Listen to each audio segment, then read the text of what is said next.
अब चेज़ किया के पास आता तो था, लेकिन अब वो शादी की या शादी के बाद की लाइफ की बात नहीं करता था उससे।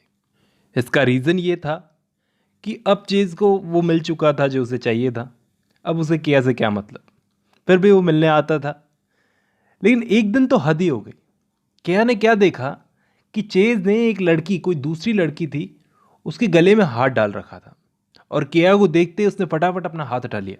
फिर उसके बाद चेज़ ने उस लड़की से केया को इंट्रोड्यूस करवाया। केया से बोला ये लड़की पर्ल है, इसका नाम पर्ल है। और चेज़ बोला कि केया इस संडे में थोड़ा बिजी रहूँगा तो तुमसे मिलने नहीं आ पाऊँगा। फिर केया चली गई घर पर और जाते जाते उसने एक न्यूज़पेपर खरीदा, जिसके अंदर इसने क्या देखा, न्यूज़पेपर के अंदर एक अनाउंसमेंट थी, जिसे देखकर इसे बहुत झटका सा लगा। यह अनाउंसमेंट थी कि चेज़ शादी कर रहा है। किससे?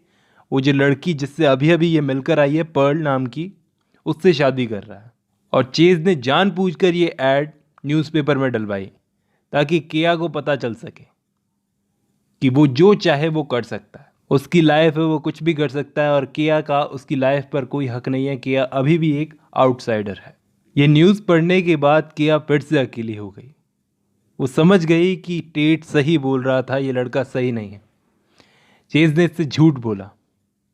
एक बार फिर से केया को लगने लगा कि ज़िंदगी अकेले जीना बेहतर है किसी के भरोसे जीने के। ऐसे ही सोचते सोचते शाम हो गई। केया ने अपना सब कुछ चेज़ के साथ ख़त्म कर लिया। अब वो फिर से अकेली हो गई थी।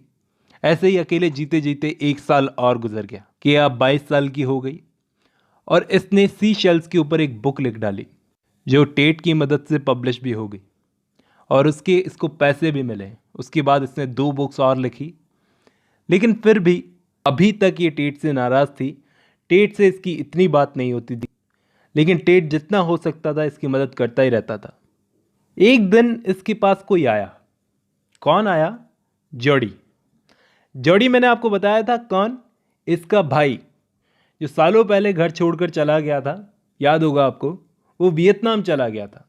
वो लौट कर आया और इससे माफ़ी मांग रहा है। अब इसे एहसास हो रहा है कि इसे अपनी छोटी बहन को, केया को, उस अल्कोहलिक आदमी के भरोसे नहीं छोड़कर जाना चाहिए था।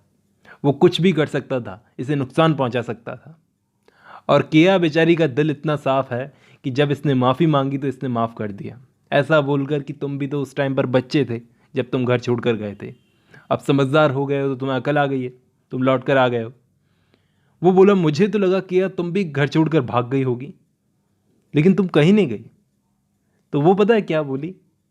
वो बोली कहाँ भागती, अपने ही घर को छोड़कर कहाँ भागती। फिर इस जॉडी ने काफ़ी सारी बातें बताई। इसने बोला कि मुझे पता चला है कि माँ को मेंटल ब्रेकडाउन हुआ था, जिसकी वजह से वो घर छोड़कर चली गई थी। तो इसने पूछा किया ने कि अभी कहाँ है माँ? तो जॉडी बोला 2 साल पहले वो गुजर गई। वैसे वो सब छोड़ो, तुम बताओ तुम्हारी लाइफ में क्या चल रहा है। किया ने अपनी लाइफ के बारे में बताया, टेट के बारे में बताया, सब कुछ अपने भाई को बता दिया। तो जॉडी बताए क्या बोला? जॉडी बोला क्या मुझे लगता है कि तुम्हें टेट को माफ़ कर देना चाहिए, क्योंकि उसे सचमुच पछतावा है। वो चीज़ों को ठीक करना चाहता है। अगर तुम वाकई उससे प्यार करती हो तो तुम्हें एक मौका देना चाहिए उसे। इतना बोलकर ये जॉडी वहाँ से चला गया और बोलकर गया कि मैं तुमसे मिलने आता रहूँगा, मैं यहीं आसपास रह रहा हूँ। और केया यहाँ पर सोचती रही कि मुझे टेट को माफ़ करना चाहिए या नहीं। वाकई टेट बुरा नहीं लगता। अब दोस्तों, ये कहानी वापस मर्डर पर आ जाती है कि चेज़ एंड्रयूज़ का मर्डर किसने किया। जिस रात चेज़ एंड्रयूज़ का मर्डर हुआ तब से ही केया गायब है। दूसरी चीज़, चेज़ के कोट पर जो फाइबर मिला है वो केया की हैट से बिल्कुल मैच करता है, फॉरेंसिक में पता चला है। और जो चेज़ के गले में एक नेकलेस पहना हुआ था जो केया ने उसको दिया था शेल्स का, वो भी गायब है। जब उसकी बॉडी मिली तो वो गायब है। तो ये अंदाज़ा लगाया जा रहा है कि केया ने उसको पहले मारा, फिर उसके बाद में उसके गले से वो नेकलेस निकाल लिया। तो अब केया की तलाशी का वारंट भी इशू हो चुका है। अब इनके पास वारंट है कि ये केया से सवाल जवाब कर सके। अब माना कि ये सारे के सारे एविडेंस इसके खिलाफ हैं केया के, लेकिन इस बीच एक सवाल, केया जैसी मासूम सीधी लड़की में इतनी हिम्मत आई कहाँ से कि वो चेज एंड्रयूज का मर्डर कर सके। क्या वाकई उसने मर्डर किया है? अब किया की खोज चल रही है। ये जब जंपिन से मिलने गई, उस ब्लैक मैन जंपिन से मिलने गई, तो इसने पलट कर देखा कि पुलिस ने इसे चारों तरफ से घेर लिया। जैसे तैसे इसने कोशिश की, ये भागने लगी, लेकिन पुलिस वाले बहुत सारे थे। उन्होंने इसे घेर लिया और कहा, हैंड्स अप मिस, भागने की कोशिश ना करें, यू आर अंडर अरेस्ट। ये अरेस्ट करके इसे ले गए, काल कोठरी में फेंक दिया। 2 महीनों तक तो ना अपील ना दलील, कुछ नहीं। इसको फेंक दिया जेल की काल कोठरी में, और ये जेल की विंडो से बाहर की तरफ देखने की कोशिशें करती रहती थी। अब जेल के जेलर इसे लेके गए कोर्ट रूम में, जहां इसको जो लॉयर मिला था, उस लॉयर का नाम था टॉम मिल्टन। बहुत सारे लोग कोर्ट रूम में आए थे इसका केस देखने के लिए। मैं आपको बता दूं, ये एक आउटसाइडर थी यहाँ के लोगों के लिए। वो यहाँ पर कोर्ट रूम में, यहाँ के लोग जो थे, इस एरिया के लोग, ये इसका केस देखने नहीं आए थे, बल्कि तमाशा देखने आए थे, एंटरटेनमेंट के लिए आए थे। क्योंकि इस गरीब लड़की का ट्रायल उनके लिए सिर्फ एंटरटेनमेंट था, और वो इतने सारे लोगों को देखकर घबराई हुई थी।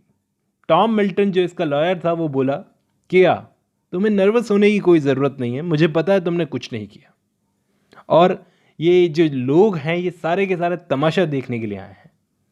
इनमें से किसी को भी किया के साथ सिंपैथी नहीं है। ये लोग तो चाहते ही हैं कि लड़की मर जाए, इसको जेल हो जाए, या फिर इसको फांसी हो जाए। और इन लोगों को पक्का यकीन है कि इसी लड़की ने चेज एंड्रयूज को मारा है, चाहे इस बेचारी ने कुछ किया हो या नहीं।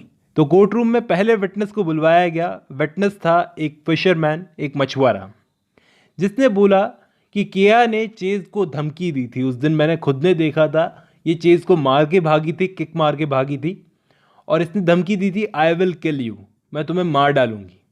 लेकिन उस विटनेस ने ऐसे ही अपना बयान दे दिया।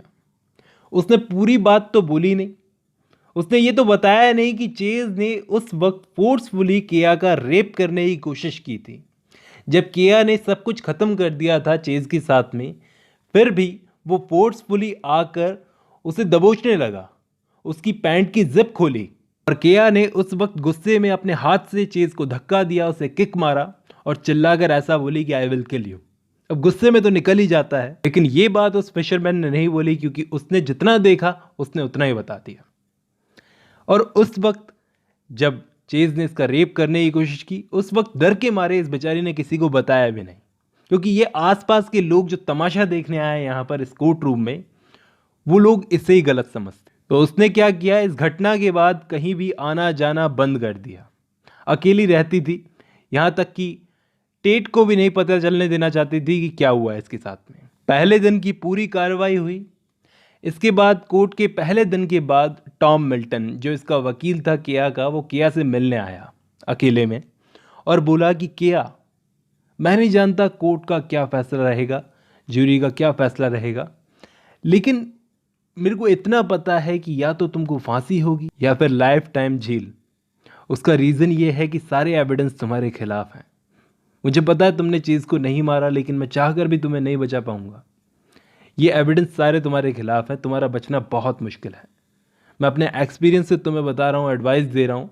एक ही तरीका है, मैं तुम्हारी सज़ा कम करवा सकता हूँ अगर तुम कन्फेस कर लो तो, कि एक्सीडेंटली तुमने चीज़ को धक्का दे दिया, तुमसे वो गलती से मर गया। मैं तुम्हारी सज़ा कम करवा दूंगा, 10 साल करवा दूंगा, नहीं तो लाइफ टाइम। अगर तुमने कन्फेस नहीं किया तो लाइफ टाइम की तुम्हें जेल हो जाएगी या फिर फांसी हो जाएगी। तो किया पता है क्या बोली उस वक्त? बोली, जब आपको पता है, जब आपको भरोसा है कि मैंने कुछ नहीं किया, तो मैं कन्फेस क्यों करूं? मैंने कुछ नहीं किया, मैं मर जाऊंगी लेकिन कन्फेस नहीं करूंगी जब मैंने कुछ किया ही नहीं। तो दोस्तों, अब क्या होगा किया के साथ? क्या इसे उम्र कैद हो जाएगी या फांसी, या फिर ये छूट जाएगी? लेकिन एक बात समझ में नहीं आ रही, अगर इसने चेज एंड्रयूज को नहीं मारा तो मारा किसने? या फिर वो खुद ही मर गया? और एक बात कि चेज एंड्रयूज जब मरा, जब उसकी डेथ हुई, तो उसकी डेड बॉडी से वो शेल्स का नेकलेस कहाँ गया? मारने वाले को वो शेल्स की नेकलेस से क्या मिलेगा? वो कहाँ गया? अब जो कुछ भी होगा इस कहानी में, कल के लास्ट पार्ट में पता चलेगा दोस्तों। कल का पार्ट देखना मत भूलना। ये एक मर्डर मिस्ट्री है और बड़ी कमाल की स्टोरी है। तो आज की वीडियो में बस इतना ही, बाकी का नेक्स्ट वीडियो में।